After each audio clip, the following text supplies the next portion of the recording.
les finances, c'est les outils de développement personnel les plus fortes que tu peux imaginer. Tu peux passer des heures de faire les méditations, les visualisations, etc. Tu imagines tout qu'est-ce que tu veux. Ni passer, ne serait-ce qu'une heure sur les finances et faire les changements avec les finances. Les conséquences derrière positives sur ta vie, ça va être x10, x20. Bonjour à tous et bienvenue dans Les Gros Mots. Je m'appelle Gérald Faure et je suis l'animateur de ce podcast. Chaque semaine, à mon micro, je reçois de gros invités. Ce genre d'invités avec qui on a de grandes conversations sur de gros sujets. Ici, on parle d'entrepreneuriat, de finances perso, mais également de tendances de société. Pour ça, évidemment, on va utiliser plein de mots, parfois même des gros mots.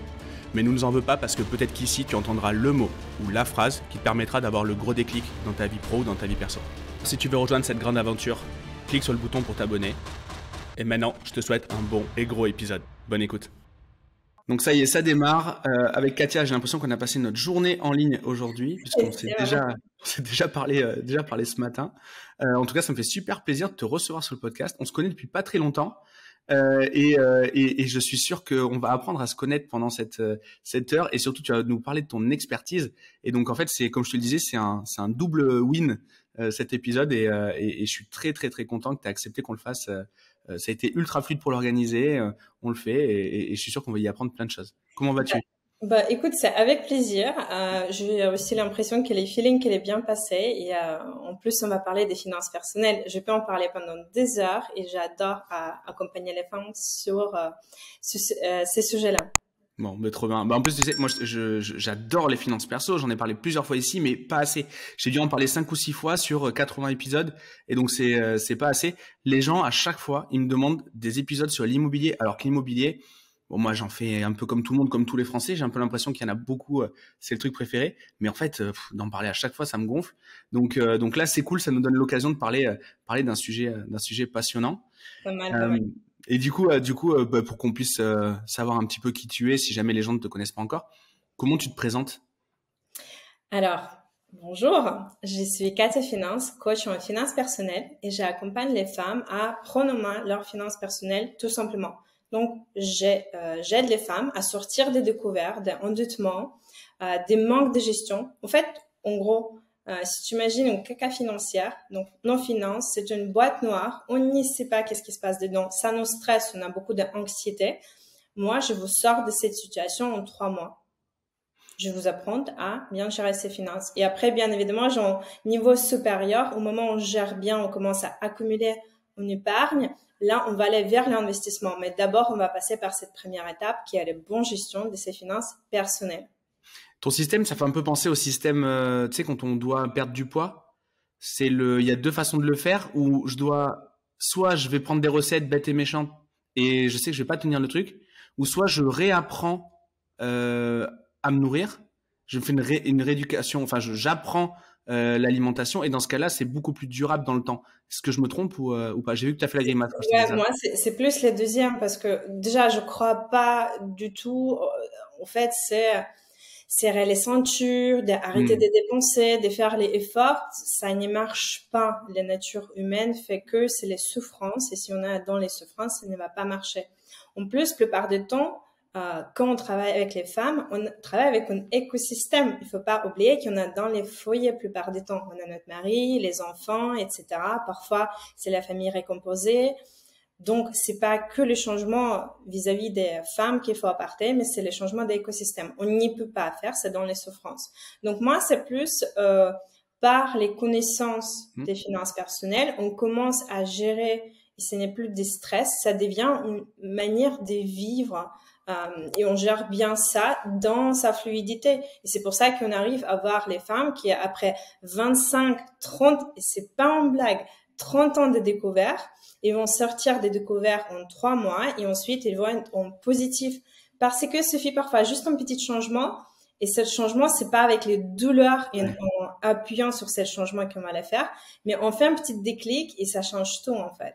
Ouais, mais en fait on est à 100% d'accord, hein. Dans tous les cas il faut changer l'habitude et ouais, c'est dingue et du coup on parle de finances perso là depuis quelques minutes. Comment on définit les finances perso? C'est quoi exactement?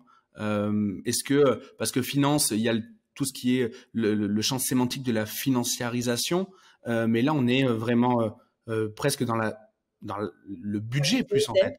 C'est ça, on est dans l'intimité des gens. Donc, on essaie de séparer les finances professionnelles. D'ailleurs, les meilleurs clients que j'ai, ce sont des comptables, les gens qui ont l'habitude de gérer les grands budgets pour l'entreprise, mais qui ne savent pas gérer leurs finances personnelles. Finances personnelles, c'est tout ce qu'on gagne de notre foyer et comment on gère ces finances-là. Donc, on parle des budgets familiales, on parle des budgets mensuels, on parle des épargnes, on parle des, tu vois, tout ce que tu vas payer, tout ce que tu vas accumuler comme dette, mais ce sont des dettes personnelles toujours. Je me permets juste d'interrompre l'épisode pendant quelques secondes. Comme vous le savez, ce podcast, c'est une équipe derrière pour le produire, c'est du temps et c'est des moyens. En contrepartie de ça, si vous voulez nous remercier, nous féliciter ou nous encourager, vous avez simplement à mettre un like sur YouTube ou 5 étoiles sur Apple Podcast. Comme vous le savez, ça amène plus de visibilité, plus de notoriété et encore plus d'invités pour les prochains épisodes. Je vous laisse reprendre l'épisode et je vous remercie d'avance pour votre like ou vos 5 étoiles sur Apple Podcast. Bonne écoute. Est-ce qu'en 2023, c'est plus compliqué de gérer ses finances perso d'après toi? J'ai envie de dire oui et tout de suite aller vers les réponses que on a beaucoup plus de simplicité d'acheter les choses, on a beaucoup plus de tentations, on a beaucoup plus de marketing autour. Mais en même temps, avant, c'était pareil. En fait, les problèmes avec l'éducation financière, c'est que on n'a pas à l'école, on n'a pas à l'université, nulle part dans notre vie active, on va apprendre à gérer nos finances personnelles. Là, je parle bien des personnels, parce qu'on aura des cours sur les gestions des finances d'entreprise. D'ailleurs, j'accompagne beaucoup d'indépendants, entrepreneurs. Ils vont pas savoir gérer leurs finances personnelles, et par contre, ils gèrent très bien avec leurs finances professionnelles. Donc, aucun moment, tu vas demander de l'aide et demander à quelqu'un, tiens, et toi, tu gères comment? Donc, j'imagine qu'avant, c'était aussi compliqué, mais c'était beaucoup plus caché.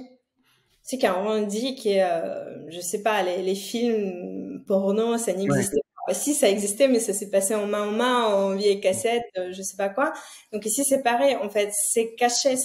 On rentre dans l'intimité des gens qu'on va pas partager avec le monde extérieur. Et je n'exagère pas si je vais te dire qu'on a beaucoup plus de fluidité de parler de notre vie sexuelle, de nos problèmes en couple, tout ce qui peut arriver, qui de nos finances personnelles. Donc, du coup, tu ne sais pas qu'est-ce qui se passe à côté, derrière les portes fermées. Donc, j'imagine que les problèmes, elles ont toujours existé. Aujourd'hui, c'est toujours d'actualité. Et on va avoir beaucoup de problèmes et dans les cas où on gère mal et on finit dans les découvertes. Et beaucoup de femmes que j'accompagne, mauvaise gestion, j'ai honte que je gagne plus que les autres. Donc, tu vois, c'est rien avec combien tu gagnes. C'est plus les gestions et toutes les croyances autour qui vont évoquer ces sentiments de honte, anxiété, stress. Ils font que tu vas pas en discuter autour de toi. Donc, personne va savoir qu'est-ce qui se passe. Ouais. Et en fait, déjà, je trouve c'est intéressant ce que tu dis parce que j'allais te poser la question de comment on définit l'argent. Et en fait, là, donc moi, je m'étais dit bon, ok, c'est la matière première pour pouvoir vivre, acheter les trucs du quotidien. Ensuite, c'est peut-être un doudou. Il y a des gens quand ils sont pas très heureux, ils jettent sur la bouffe. Il y en a d'autres, ils vont dépenser des conneries dans les magasins. Mais il y a aussi le côté étiquette sociale et c'est peut-être ça qui amène la honte en fait. Il a beaucoup de choses. Les problèmes avec l'argent, c'est que tu vas leur donner cet pouvoir qui ne doit pas être là. En soi, comment dire, c'est une ressource que tu dois normalement gérer de la même manière que tu gères ton temps. On parle de gestion du temps. Par exemple, tu as 24 heures dans la journée, tu vas apprendre à être plus productif. Et si c'est pareil, donc tu gagnes X par mois et normalement, tu dois apprendre à vivre selon tes moyens. Ça veut dire que tu vas pas dépenser plus que X et c'est tout. Or, on a cette tendance à donner ce pouvoir. On accroche les émotions au argent qui ne doit pas être là. On commence les disputes avec notre conjoint liées à l'argent, mais en réalité, c'est toujours quelque chose derrière, en fait.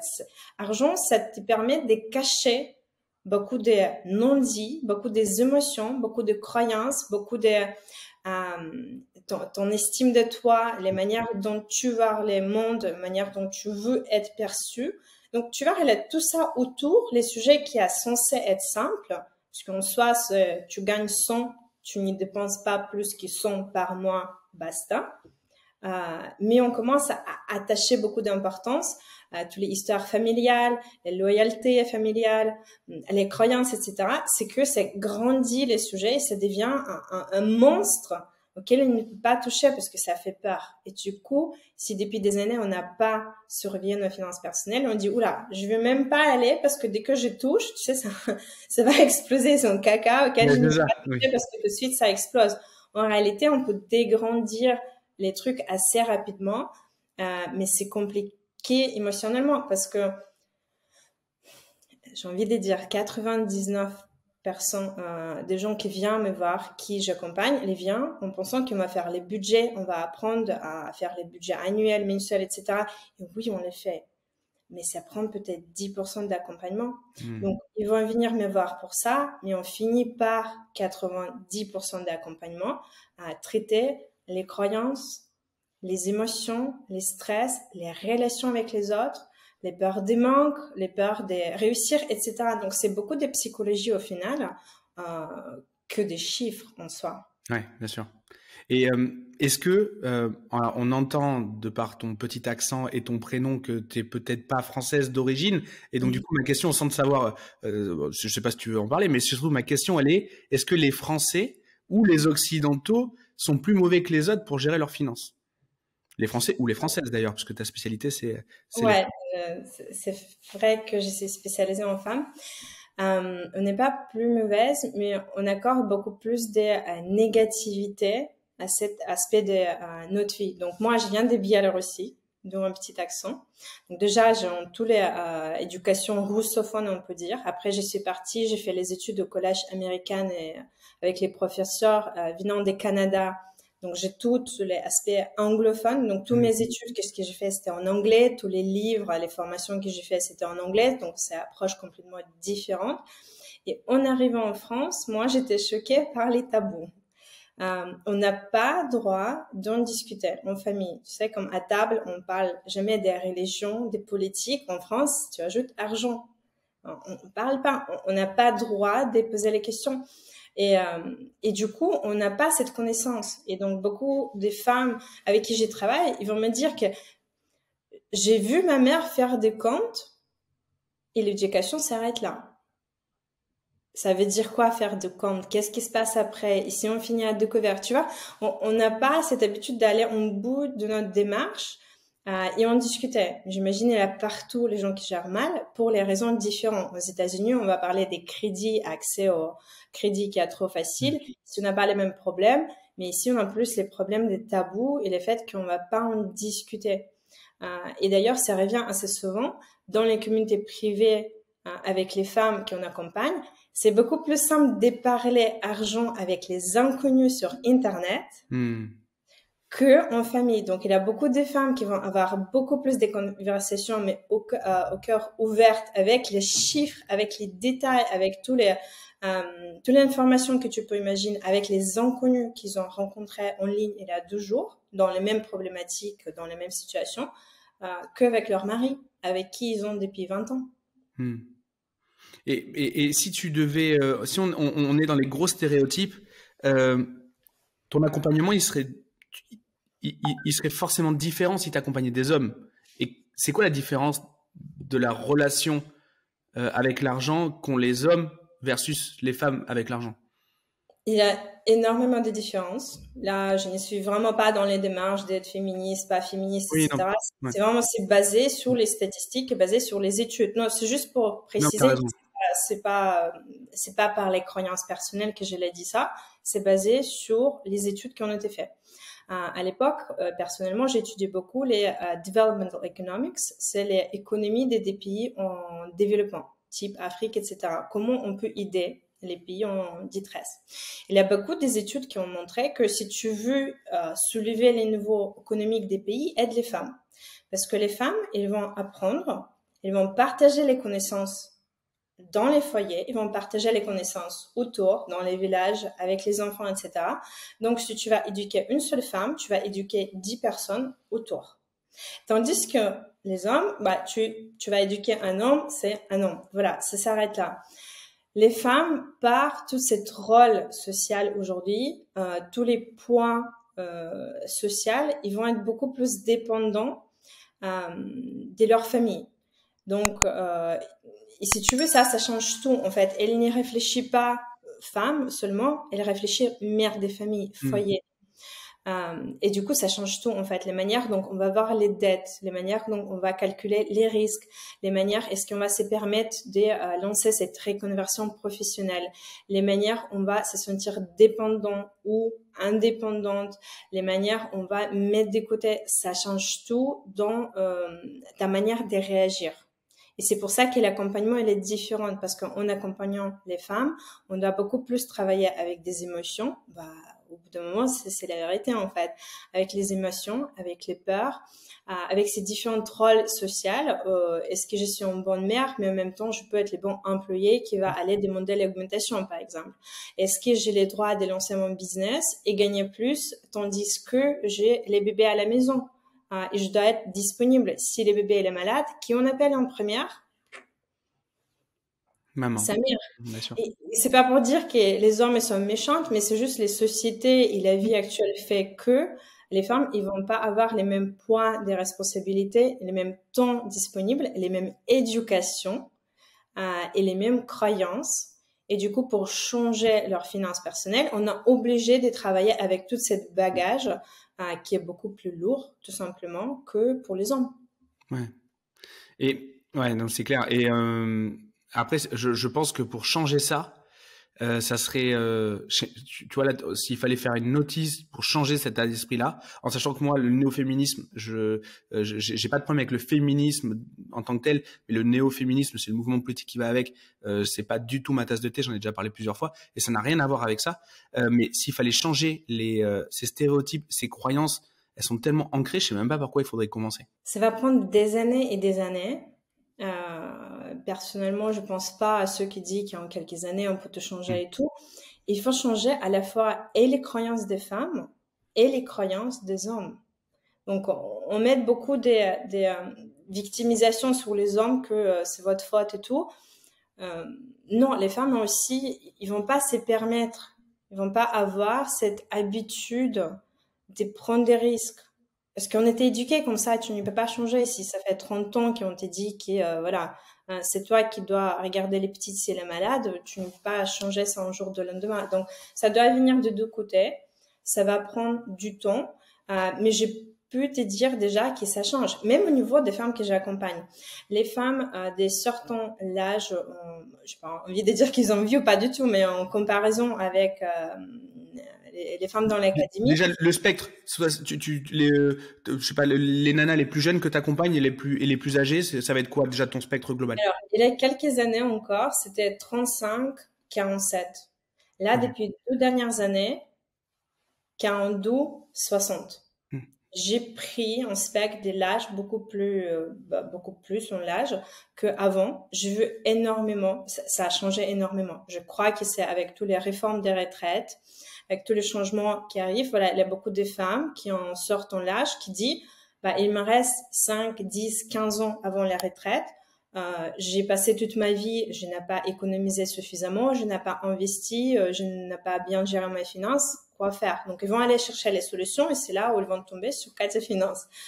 OK? Et d'un coup, j'ai commencé même à accompagner les femmes qui sont à 3 ans de la retraite, 4 ans. Donc, si tu veux, ça a changé énormément. Donc, aujourd'hui, j'accompagne les cibles principales, j'ai envie de dire, les majorités, c'est les 42-55. Okay. Et donc, du coup, tu vois, parmi ces femmes-là, par exemple, 55-60, c'est elles qui gèrent les budgets de son foyer, son budget personnel, les budgets de son mari. C'est elle qui gère le com, c'est elle qui gère tout, en fait, et les maris, elle fait quoi? Vas-y, je t'ai fait confiance, c'est bon. C'est juste les modèles familiales. Là, tu regardes les modèles familiales des femmes qui arrivent à 30, 32, 40, c'est plus la même. Là, on a beaucoup plus des hommes qui sont ouverts de faire les budgets, de regarder les budgets, de noter les dépenses, d'utiliser les applications partagées pour les dépenses. Donc, c'est en train de changer.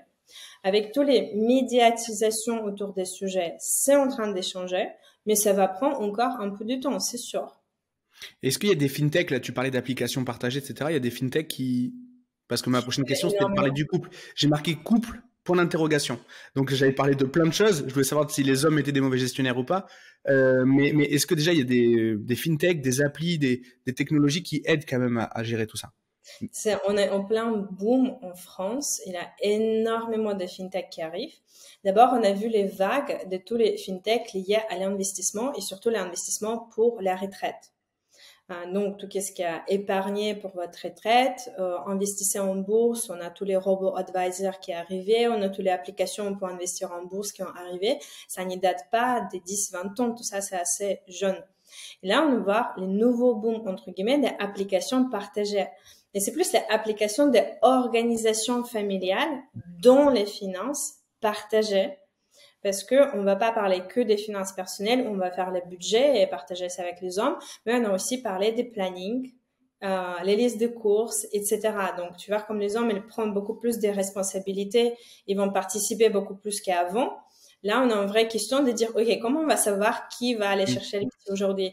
Ou si c'est toi qui fais des courses et pas moi, et moi j'ai besoin de ça, comment je vais partager? Donc, on a quand même pas mal d'applications qui arrivent ces derniers temps, qui gèrent les organisations familiales et ça reflète les réalités, ça reflète les changements qui sont en train de se passer.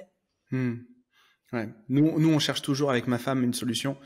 On a un compte joint, mais c'est chaotique. Autant elle gère très bien ses finances. Moi, je suis pas trop mauvais, mais dès qu'on met en commun, il y a plus d'organisation parce que voilà. Après, si t'as des recommandations, des liens d'affiliation pour s'inscrire à des services, envoie-moi tout ça parce que c'est une galère. On a essayé 25 trucs.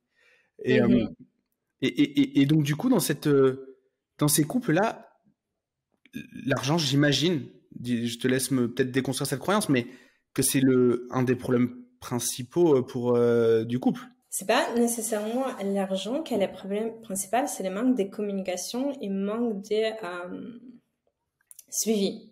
La plupart des femmes, quoique la plupart, 100% des femmes que j'accompagne, bon, ok, pas 100%, là, la plupart des femmes que j'accompagne, ils n'ont pas problème d'argent. Ce ne sont pas les gens qui ont une difficulté financière.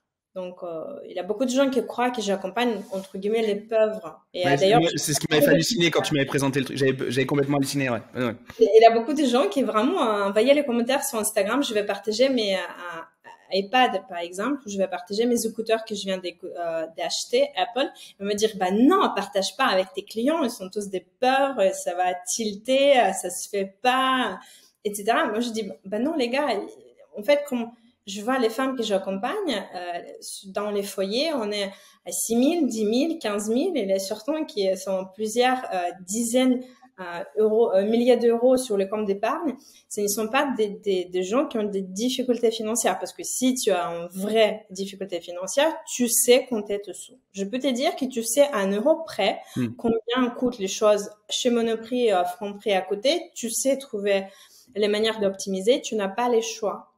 Tandis que, au contraire, les gens qui sont, disons, classe moyenne, on gagne bien notre vie, on a une bonne situation financière, on a un bon travail, on est occupé parce qu'on a des enfants, etc.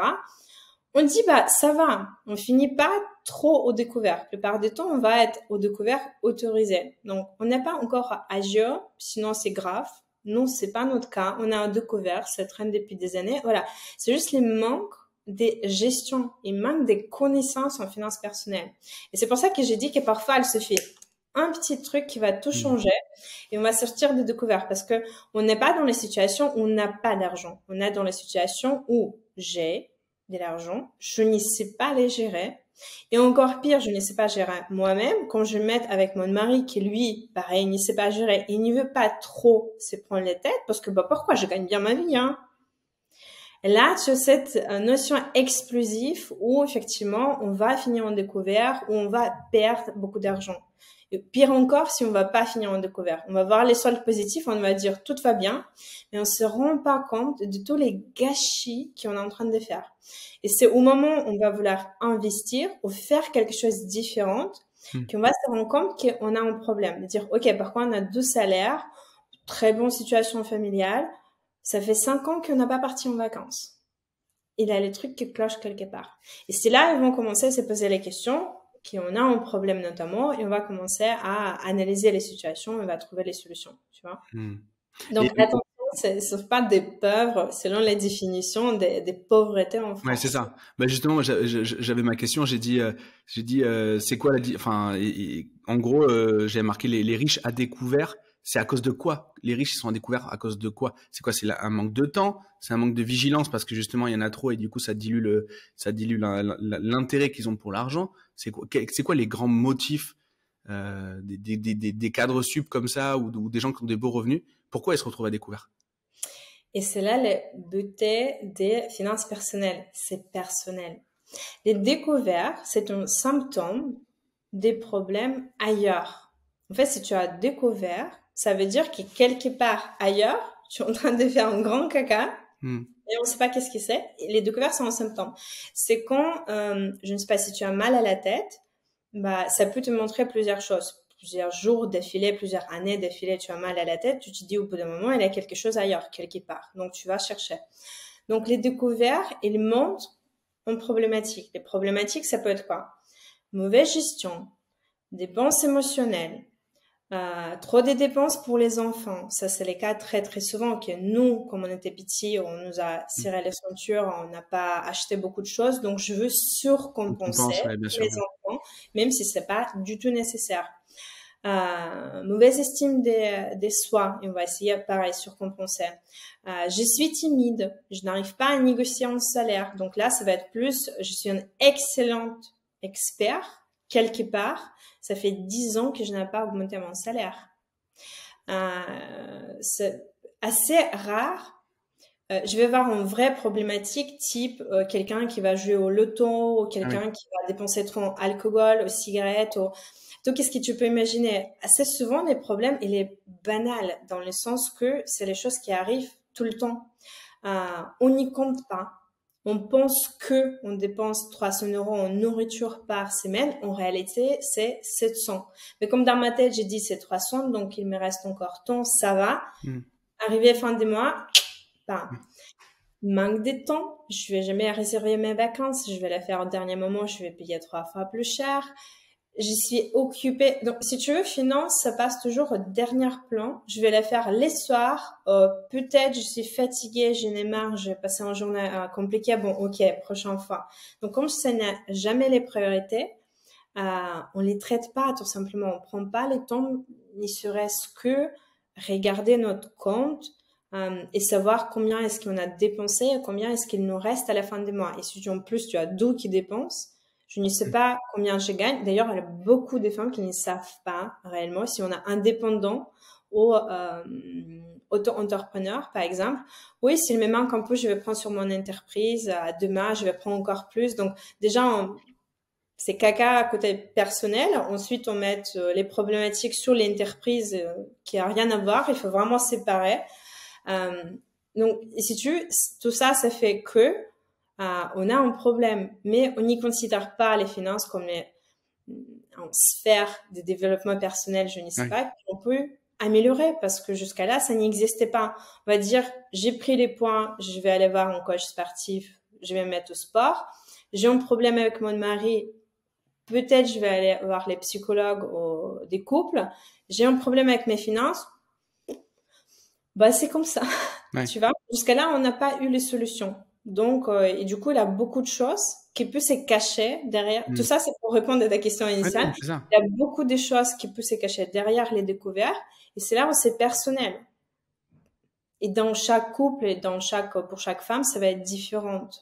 Mais découvert, il te montre déjà qu'on a un problème. Il faut juste aller chercher ce problème. Et c'est pas les découvertes qui est le problème. D'ailleurs, découvert, c'est pas un synonyme de pauvreté. Mais vraiment pas. Ouais, vas-y, développe, c'est intéressant. Imaginez. C'est quoi ton avis là-dessus? Ça touche à énormément de personnes, ça n'a rien à voir avec notre capacité de gagner, mais c'est juste le manque de gestion la plupart du temps. Et donc, en fait, si je ne résous pas ce problème de gestion, ça sert à rien de vouloir développer d'autres actifs à côté parce que le problème, il va s'amplifier. Si je gagne plus d'argent, je vais en cramer encore plus. C'est la croyance qu'on a tout le temps. Je vais gagner plus, je vais commencer à épargner enfin. Je vais gagner plus, je vais commencer à investir enfin. Je vais gagner plus, ça va résoudre toutes mes problématiques. Non, vous allez juste avoir plus d'argent que vous allez mal gérer de même manière. Si tu ne sais pas gérer déjà tes X milliers d'euros, comment tu veux gérer X fois 10? Ouais, bien sûr. Et ok. Et quand tu discutes avec soit des entrepreneurs, soit tes clients, si tu devais lister la plus grosse, enfin, une des plus grosses croyances, c'est un mot que tu as utilisé plusieurs fois, ou quelques croyances que tu vois vraiment à répétition, ça pourrait être quoi? Quel est le truc faux que j'imagine sur l'argent, par exemple? Oh là, je peux te lister, mais... Bon, bah, fais-nous les grandes catégories alors. J'ai envie de te répondre sans te répondre. Les plus grosses croyances qu'on n'y voit pas, mais que moi je détecte chez les femmes que j'accompagne, c'est cette croyance que je ne suis pas responsable. C'est pas à moi de gérer. Okay. Et toi, il n'y a aucune femme qui va venir me voir de dire j'ai vraiment cette croyance, aide-moi. Non, pas du tout. Mais moi, je la vois. Parce qu'on a ce sentiment que, tu vois, je suis suffisamment grand pour me marier, je suis suffisamment grand pour avoir des enfants, pour aller négocier mon salaire, éventuellement avoir les bons postes. Mais les finances, ça se passe. C'est comme si quelqu'un d'autre qui gère. En fait, c'est ma responsabilité, mais c'est pas moi qui gère. Vraiment, c'est cette prise de décision, c'est cette prise de rôle où ça va s'arranger. Tu vas toute seule. Et pour anecdote, par exemple, quand je pose les questions aux femmes que j'accompagne, je dis, OK, qu'est-ce qui doit se passer dans ta vie que tu améliores tes finances? On doit m'accompagner. Je dois être formée, pardon. Donc, il y a toujours quelqu'un qui vient, qui va m'aider et tu vois, par magie, ça va se passer. On n'a pas ce sentiment que, mais en fait, non, c'est moi. C'est ma vie et c'est moi qui gère. Donc, on n'a pas cette prise de responsabilité de dire stop, c'est moi qui gère. C'est pas les portefeuilles, porte-sol qui va aller tic, tic, tic, tic, tic au magasin qui va dépenser. Non, c'est toi qui sors ta carte. C'est toi qui vas pas pouvoir dire non. C'est toi qui n'arrive pas à discuter avec ton conjoint. C'est toi qui n'arrive pas à expliquer à tes enfants que non, ça veut dire non. Donc, il n'a pas cette prise de responsabilité. Et ça, je vais voir tout le temps. Et c'est notamment la première chose qu'on essaie d'échanger assez rapidement dans l'accompagnement, de dire vraiment c'est moi qui décide, c'est moi qui gagne, c'est moi qui dépense. Et j'ai le droit d'échanger les situations qui durent depuis des années. J'ai le droit de renégocier avec mon conjoint certaines choses qu'on a mis en place il y a 10 ans. J'ai le droit de les changer si ça ne me convient pas. J'ai le droit de faire tout ça. Donc il y a vraiment cette posture. Après, les croyances que eux ils vont détecter, c'est la plupart du temps, c'est les croyances, comment dire, classiques, standards. Les riches sont des méchants. Si je vais devenir riche, je vais perdre toutes mes copines, tous mes amis. Je vais devoir changer l'environnement complètement et ça fait peur. Je ne suis pas capable de gagner plus. C'est pas pour moi. Vivons cachés, vivons heureux. Etc. Tu vois, c'est les choses qui viennent de la famille la plupart du temps. D'ailleurs, les toutes premières modules, comme je commence mon accompagnement, on ne travaille pas les chiffres, on travaille avec les croyances. Les premières choses qu'on va faire, on va lister toutes les phrases, paroles, situations clés qu'on va dans notre famille et qui vient de notre famille comme on était petit. Et là, oula, ça sort. Ouais. Tu vois, les paniers percés. Donc, ma mère m'a disait que je suis panier percé, je vais jamais à pouvoir gérer.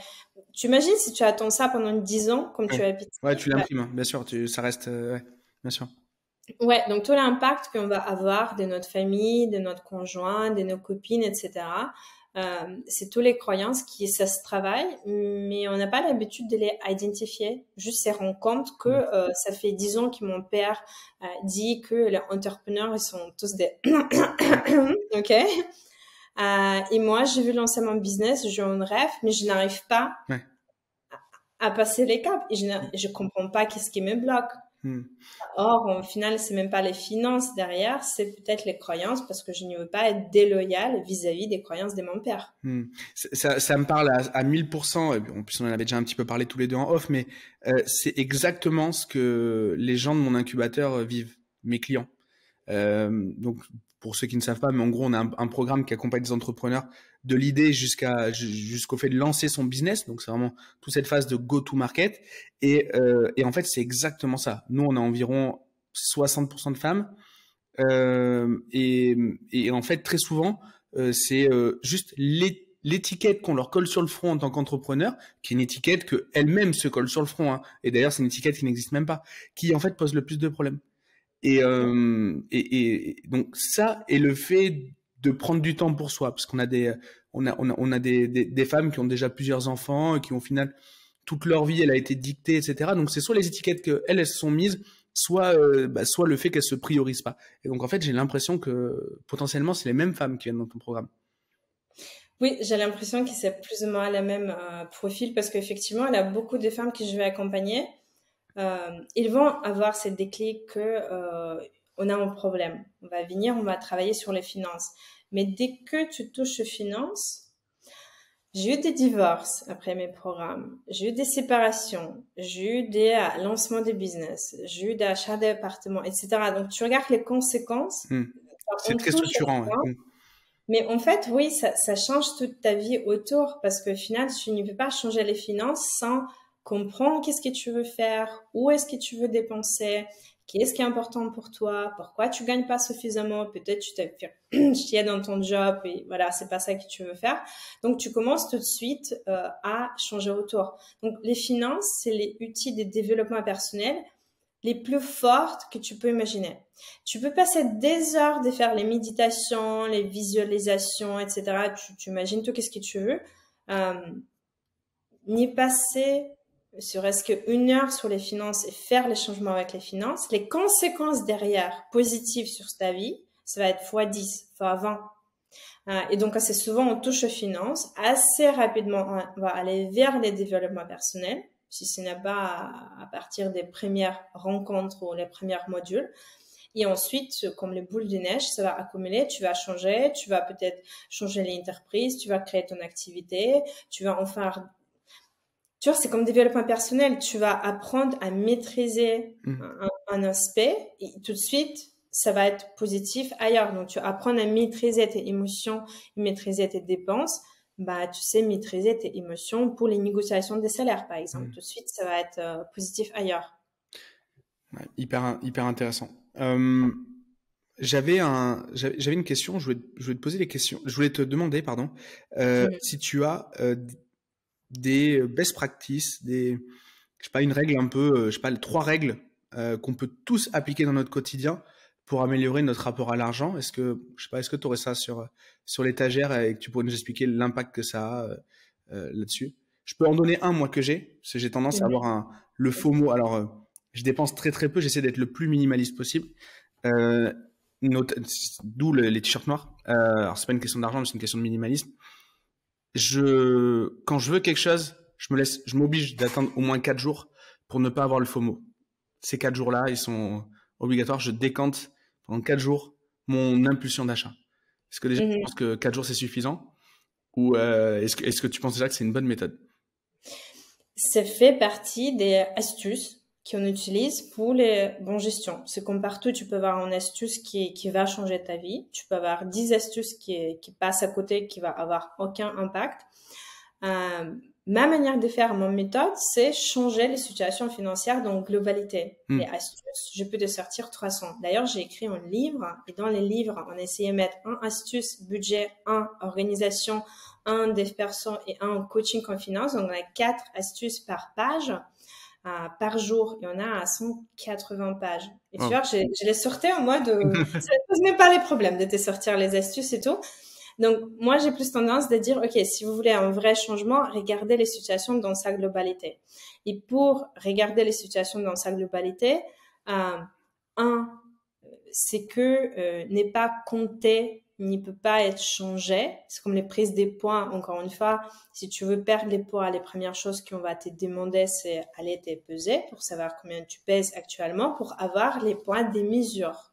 Par où est-ce qu'on commence? Donc ici, c'est pareil. Ça peut paraître énorme, ça peut paraître grand.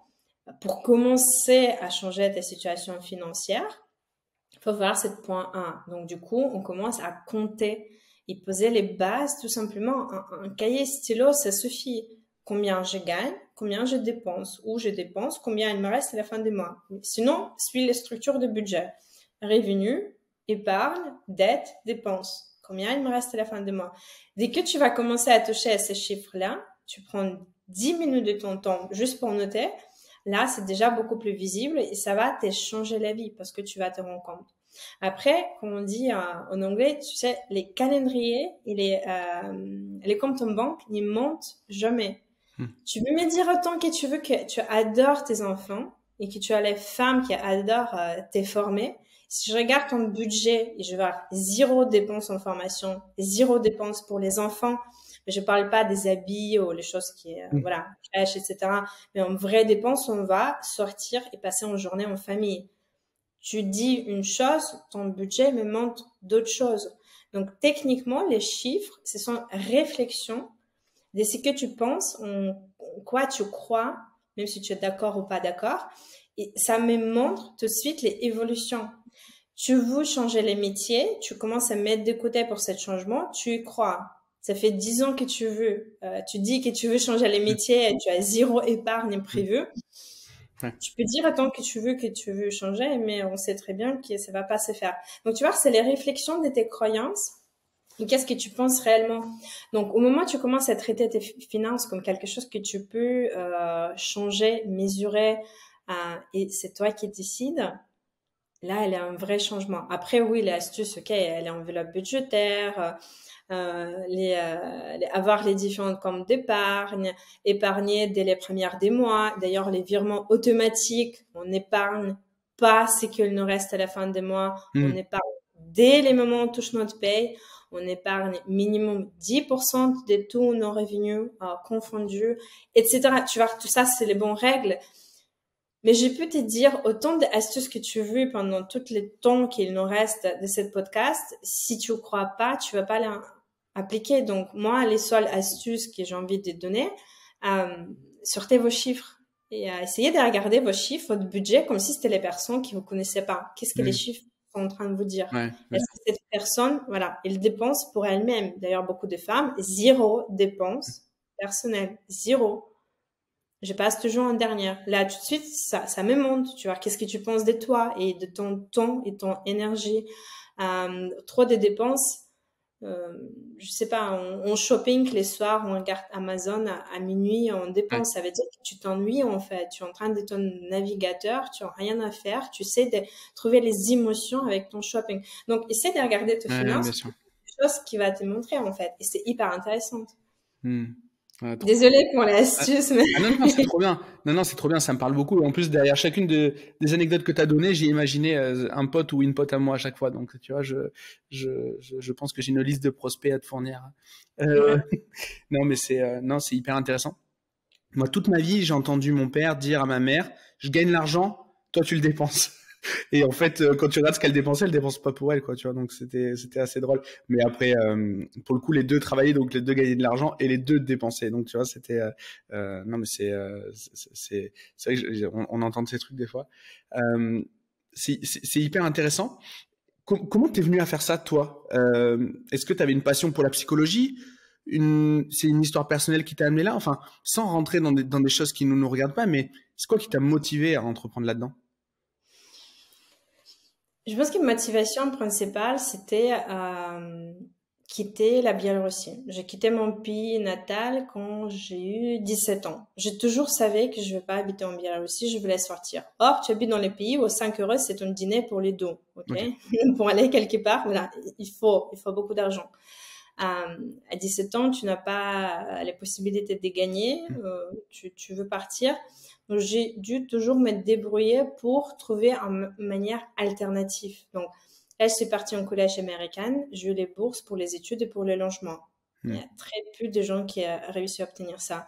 Par exemple, comme j'étais à Paris, pareil, j'ai eu les bourses pour les études, pour mon master 2, parce que j'ai fait 2 masters, le deuxième, elle était à Paris. On était 3 sur les universités entières, dans l'histoire de l'université, d'obtenir les bourses. Okay. Donc, tu vois, j'ai dû me débrouiller toujours pour trouver quelque chose. Et du coup, c'est les sujets qui m'ont intéressé. Je commençais à lire les livres. Je pense que Kiyosaki, c'est les bibles des finances personnelles et investissement, Père riche, Père pauvre. Je l'ai lu les premières fois quand j'ai eu 15 ou 10 ou 16 ans. Okay. Puis je l'ai lu en français, en anglais, en russe plusieurs fois. Dès 16 ans, j'ai commencé à participer en concours d'économie. J'ai gagné le 3e prix national en Biélorussie. Et comme j'ai eu 16 ans, en face, j'ai eu des gens beaucoup plus âgés que moi.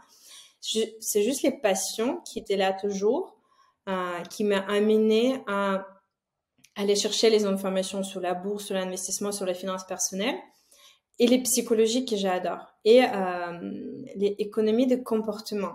C'est là que j'ai étudié beaucoup, qui m'aide aujourd'hui beaucoup. C'est tout ce qui est les études marketing, puisque de base, mon 2e master, c'est en marketing. Et behavioral economics, c'est les économies des comportements humains. Qu'est-ce qui nous pousse à acheter, comment on peut être manipulé un peu et tout. C'est hyper intéressant. Et d'ailleurs, je pense que les études en psychologie m'aident beaucoup plus aujourd'hui pour accompagner mes clients que toutes les études que je peux faire en comptabilité ou finance. Parce que on touche aux finances personnelles. C'est hyper personnel. On rentre dans l'intimité des gens. Si tu veux, tous les cacas, ça sort tout de suite, on l'avare tout de suite. Et du coup, comme j'étais intéressée par les sujets depuis des années, c'est toujours les sujets, tu sais, tu deviens cette personne que peu importe avec qui tu vas passer les soirées, tu vas finir par parler soit les finances, soit l'investissement. C'est juste, ça fait 10 ans que j'en parle et ça m'ennuie pas. Et quand j'étais enceinte, j'étais en CDI à l'époque, j'étais enceinte à Paris, et du coup, il y a eu les canicules, je pouvais pas trop bouger, j'ai pris 22 kilos, je pouvais pas trop bouger, vraiment c'était énorme. J'ai enfin eu le temps de dire, tiens, pourquoi pas lancer un blog ou quelque chose sur les sujets qui me passionnent depuis des années, qui est les finances personnelles. À l'époque, j'ai déjà investi, j'ai déjà acheté mes biens, etc. J'ai déjà fait les travaux. Et j'ai commencé à échanger sur les réseaux assez rapidement parce que j'étais les seuls à les faire en France à l'époque. Les gens commençaient à venir me voir, on a commencé à discuter, ils ont demandé les coachings, je commençais par les coachings. Après, au coaching, au bout d'un moment, tu répètes la même chose. Je dis, OK, je vais quand même filmer les formations, je vais tourner ça. Et du coup, si tu viens me voir, regarde d'abord les vidéos, ensuite on discute par rapport à ton cas personnel. Et ensuite, commencer l'accompagnement. Ensuite, j'étais contactée par les maisons d'édition, d'où les 12 livres que j'ai sortis. Et tu vois, ça a commencé petit à petit comme ça, mais ça part des passions que j'ai toujours eues. Ça fait, Katia Finance, ça fait 4 ans que j'ai fait, ça m'a envie toujours pas à en discuter. Donc, ça part d'une passion et les sujets, il y a un match quand même entre les besoins sur les marchés et les vraies problématiques que j'ai à résoudre et mon intérêt personnel. Oui, bien sûr. Et la suite, on a beaucoup parlé du débugage du budget à travers l'académie, mais tu as un programme qui est un petit peu la suite. C'est-à-dire qu'une fois que les comptes sont sains, qu'on a changé nos habitudes, notre relation à l'argent, qu'est-ce que tu proposes? Assez rapidement, on commence à accumuler l'épargne et les questions se posent, mais on fait quoi avec cette épargne? Je veux commencer à investir. Or, je ne sais pas comment, ça me fait peur, je ne sais pas par où commencer, etc. Donc, j'étais assez vite confrontée à ce désir et les demandes des femmes que j'accompagne d'aller plus loin. D'où le fait que, au début, j'ai proposé l'accompagnement ou les masterclass, etc. Aujourd'hui, on a carrément sorti en communauté privée pour les femmes, pour aller plus loin et commencer à investir. Donc, on a une communauté privée qui s'appelle Madame Investir, qui est sur 3 piliers: gagner, gérer, investir. Parce que même si tu veux investir, je ne peux pas te permettre de commencer à investir sans les bonnes gestions derrière, sans gagner quelque chose. Et du coup, c'est là, au travers de cette communauté privée, où on a entre nous, on échange beaucoup, on a des masterclass, on a des coachs, Sif, Didier, conseiller en investissement financier. On a les coachs mindset. D'ailleurs, tu vois, c'est toujours autant d'importance les mindset que les connaissances. Qu'on apprend aux femmes les différentes manières d'investir. Et du coup, c'est là, ils vont aller plus loin et commencer à investir. Mais tout ça, tu n'es pas seul. Donc, tu n'as pas abandonné en mode débrouille-toi, regarde ton formation, vas-y, achète ton premier immeuble. Ça fait peur. Ça fait peur de te lancer. Comme tu connais pas encore, tu ne sais pas quoi faire. Donc, nous, on a cette communauté qui permet d'avancer tous ensemble. Donc, dès que les problèmes des budgets familiales sont résolus, on n'a plus de découvertes, on épargne des sécurités, on gagne notre vie pour subvenir à toutes les dépenses nécessaires, on va vers, OK, what's next? Et next, plupart du temps, c'est les débuts d'investissement. Et il y a des classes d'actifs qui sont préférées par les femmes, justement, plus que les hommes? J'ai envie de dire tout ce qui est les petites montants. Ils sont plus attirés par, si l'investissement en immobilier, ça va être d'abord en studio ou en parking. Par exemple, on a les masterclass sur les parkings. Tu vois, c'est quelque chose qui est beaucoup plus sécurisant où je prends moins des risques juste pour me montrer que c'est possible. Les bourses, on va commencer avec un POA, on va commencer avec les petites montants. Les cryptos, je te parle même pas, tu vois, c'est souvent pas les sujets. Donc, on a toujours cette tendance de commencer par les petites montants pour ne pas mettre en péril tous les épargnes des foyers. Et ensuite, comme je commence à prendre goût et j'apprends à faire, là, on peut aller un peu plus loin. Parce que les hommes, voilà, on peut aller dessus sur les énormes de rapport. Les femmes, elles ont quand même les tendances, tiens, pourquoi pas commencer avec une parking ou commencer avec un studio ou mon dada, c'est l'immobilier commercial. C'est hyper sécurisant, tu as un business en place, 369, etc. Donc, tu vois, c'est beaucoup plus sécurisant pour les femmes. Ma femme veut acheter un appart en ce moment pour faire un bureau dedans. Et moi, je lui dis, dans la ville où tu veux acheter, en fait, tu peux acheter un immeuble à ce prix-là. Et pour elle, c'était inconcevable. Et en fait, là, tu vois vraiment qu'il y avait deux paradigmes qui se confrontaient. Et je lui ai dit, au final, fais comme tu veux, ça sera très bien. Fais ce que tu veux. Nous, on fait nos investissements séparés. Et j'ai dit, fais ce que tu veux. Mais je voyais très bien que c'était pas réconciliable, la conversation. Je dis, non, un immeuble, un appart, c'est très bien. Je vois ce que j'achète. Je maîtrise ce que j'achète. En plus de ça, c'est pour y mettre l'entreprise dedans. Donc, je vais payer mon propre loyer avec ma boîte. Elle dit, ça me va très bien. Je dis, ok, je pense que tu passes à côté d'un truc. Mais c'était tellement des changements de paradigme que là, c'était une conversation qu'il fallait même pas avoir. Et donc, du coup, on a coupé court. Mais du coup, ça me parle ce que tu dis là. Et du coup, j'ai une question qui vient, c'est est-ce que tu penses qu'on doit coacher nos conjoints, nos amis, nos parents, ou est-ce que vaut mieux surtout pas avoir ce genre de conversation, puisque en fait, on a tous une relation qui est différente à l'argent et une expérience aussi.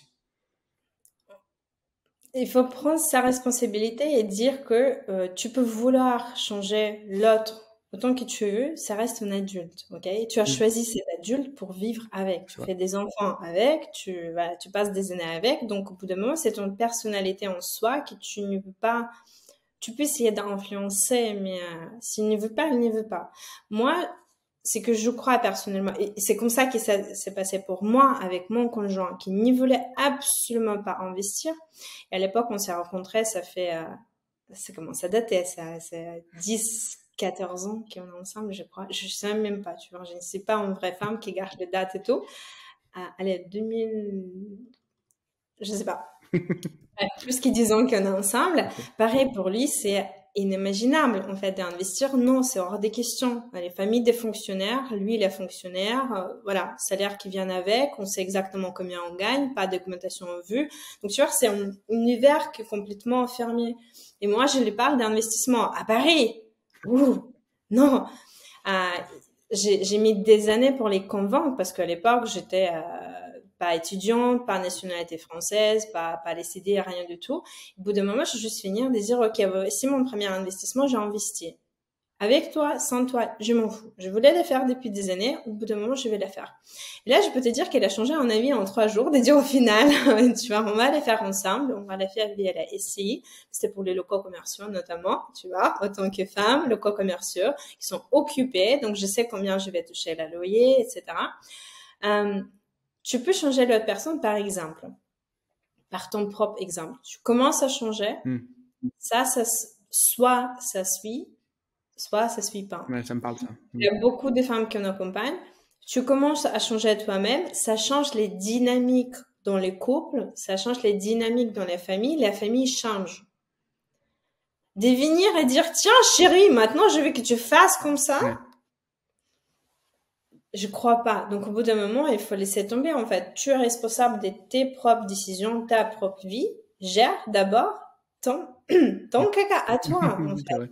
Et après, on verra pour les autres. Mais la plupart du temps, dès que toi, tu commences à changer, ça change les dynamiques dans les couples. Donc, par exemple, dans ton cas, si tu commences à garder les immeubles, tu commences à faire les visites, si tu commences à en discuter ouvertement, pas en mode on va la faire et tu n'as pas le choix parce que je l'ai vu, mais en mode regarde, c'est possible. Je peux te dire qu'il y a d'ici quelques semaines, quelques mois, me dire pourquoi pas, effectivement. Non, c'est très clair. Merci pour tout ça. Nous, on a été mis en relation par Alex Lacharme qui, du coup, est passé sur le podcast. Qui intervient dans notre communauté sur les sujets d'investissement en parking. Okay. C'est des sujets notamment qui parlent beaucoup de femmes qu'on accompagne. J'ai vu aussi que j'ai vu passer une pub ou une publication sur ton Insta. Il y a Christian Jounot aussi également avec qui tu vas faire un sommet très prochainement. Christian, il est aussi passé sur le podcast. D'ailleurs, on passe le bonjour à Alex et à Christian. Est-ce que tu peux nous parler du coup de ces sommets, de ces événements que tu organises? Tu en organises plusieurs dans l'année. Et je sais pas, on s'attend à quoi quand on s'inscrit dans ces sommets-là et dans quelle situation faut être pour en profiter au maximum? Vous allez être surpris avec de valeurs que vous allez avoir. C'est tout le temps, ça revient en témoignage. Je n'ai pas imaginé autant des choses que je donne. Je donne toujours beaucoup plus de ce que les gens pensent. Mon cœur de métier, mon dada, c'est la gestion des finances personnelles. En fait, moi, j'ai pu jouer avec les Excel, avec les chiffres pendant des heures. Je peux m'amuser avec ça. J'accompagne les femmes sur la partie gestion des finances. Or, au moment il faut aller vers l'investissement, les champs des possibles, il est énorme. On peut investir en immobilier, on peut investir en parking, on peut investir en crypto, dividendes, etc. Moi, je n'ai pas l'évocation de sortir les formations par tout type d'investissement. C'est pas ce que je veux faire. C'est juste pas possible d'être bon partout. Donc, moi, je prends l'approche que en tout ce qui touche au investissement, je travaille avec des partenaires. Eux, c'est leur cœur de métier, c'est leur zone de génie, ils sont des experts. Et donc, les sommets, c'est la même chose, en fait. J'organise les sommets où, sur une semaine, on va apprendre 10 stratégies d'investissement différentes. On a 2 conférences par jour où j'ai un expert qui présente une stratégie où tu vas apprendre sur une stratégie. On ne mélange pas les choses. Un expert, une stratégie, on va en profondeur pendant 1 heure. Et c'est leur cœur de métier. Ils sont les meilleurs. Je sélectionne toujours, tu vois, Christian Jounot, il est les meilleurs pour la relation à l'argent. Je peux te dire, parler des psychologies, etc., il est beaucoup plus forte. Il est génial. Alex, qui investit en parking depuis des années, il va parler parking beaucoup mieux que moi. Donc, les sommets, ils sont là pour vous montrer cette panel des possibilités pour les différents types d'investissements. Et ensuite, du coup, les femmes qui participent, la plupart du temps, elles vont dire, en fait, moi, je l'ai vu, mais je ne sais pas par où commencer. Et là, on arrive avec notre communauté de dire, OK, si tu veux être accompagné, viens. Et dans notamment cette communauté, on a des coachs, on a des CIF, etc., qui vont accompagner. Donc, c'est juste pour ouvrir cette chambre de possible de dire, on l'a fait. Et d'ailleurs, c'est pour ça que chaque fois dans le sommet, j'inclus l'histoire des femmes investisseuses juste pour l'inspiration, de dire voici qu'est-ce qu'elle a fait. Donc, c'est possible. Donc, pour moi, c'est plus l'inspiration, les manières de se connecter avec les autres. C'est toujours les bons moments. On a un petit chat WhatsApp entre les speakers. Ça se passe bien, tu vois. Et ça montre les possibilités. Et ensuite, si souhaite être accompagnée, elle nous rejoint directement dans la communauté Madame Investi. Et là, on formalise, on va jusqu'à les démarches d'investissement. Hyper intéressant. Et du coup, si on veut s'inscrire, s'il y a des femmes qui veulent s'inscrire, déjà, est-ce que c'est que pour les femmes ou est-ce qu'il y a également les hommes? Parce que le but final, c'est Madame Investi, mais... Oui, c'est ouvert pour tout le monde, mais c'est juste qu'historiquement, 99,9% des gens que j'accompagne, ce sont des femmes. Donc, on dit que ce sont pour les femmes. Et j'essaie toujours d'adapter les stratégies. Donc, je vais quand même choisir les stratégies qui sont accessibles pour les débutantes, accessibles financièrement, les choses qu'on peut faire chez nous. Ouais. On va toujours sur les sommets parler de plusieurs stratégies, dont toujours les stratégies qu'on peut faire sans sortir, sans les grands travaux. Tu vois, on va faire les bourses, les dividendes, etc. Donc, malgré tout, j'adapte les contenus de dire, OK, tu peux me sortir toutes les excuses que tu as des enfants à la maison, tu n'as pas de budget.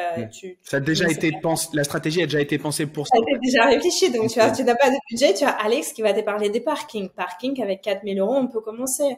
Même si tu n'as pas 4 000 €, il existe les crédits que tu peux faire. Donc, moi, j'essaie de pré-mâcher les travaux au maximum, de dire que voilà, il n'y a plus des excuses, il n'y en a pas à les faire. Donc, oui. Vous pouvez tous participer, même monsieur, vous êtes bienvenus. Après, il y a beaucoup il y a des dragueurs dans la communauté. Donc les gars, vous n'allez pas là-bas pour draguer des femmes. C'est pas un vivier pour draguer. C'est sérieux. On y va pour parler d'argent, quoi. On n'est que les femmes avec les moyens. Donc. Un beau pot de miel, ça c'est intéressant. Ok, ouais, super. Et donc du coup, si on veut suivre tout ça, parce que peut-être que le prochain événement, il sera passé au moment où on sortira ce podcast, mais t'en fais souvent, donc où est-ce qu'on peut suivre un peu tout ton actu business et te suivre à toi et puis éventuellement s'inscrire dans ces sommets-là? Yes, vous êtes bienvenus sur Instagram, c'est Katia Finance. On va mettre les liens en bas de l'épisode, c'est possible. Sinon, c'est katiafinance.fr. Donc, vous allez voir tous les descriptifs de tous les programmes. Et les manières les plus sûres de ne rien louper, c'est vous abonner à un newsletter que j'ai fait qui s'appelle Parlons d'argent, où on va notamment parler des plusieurs aspects sur gérer, gagner, investir. Pareil, on va mettre les liens. Donc, c'est un newsletter que je fais une fois par semaine. Vous êtes bienvenus pour continuer la discussion offline ou sur les mails. Bon, super. Merci beaucoup pour toutes ces infos. Et tu vois, c'était très applicable. Tu disais que tes astuces tout à l'heure, mais en fait, justement, il y a vraiment beaucoup de choses applicables. Et c'était, moi, j'ai appris plein de trucs et merci pour ça. Je sais que les gens qui ont l'habitude d'écouter vont également apprécier cet épisode. Donc, merci beaucoup pour ton temps. Merci d'avoir accepté l'interview et d'avoir accepté le podcast. Je sais pas est-ce qu'il y a une question que j'ai oublié de te poser?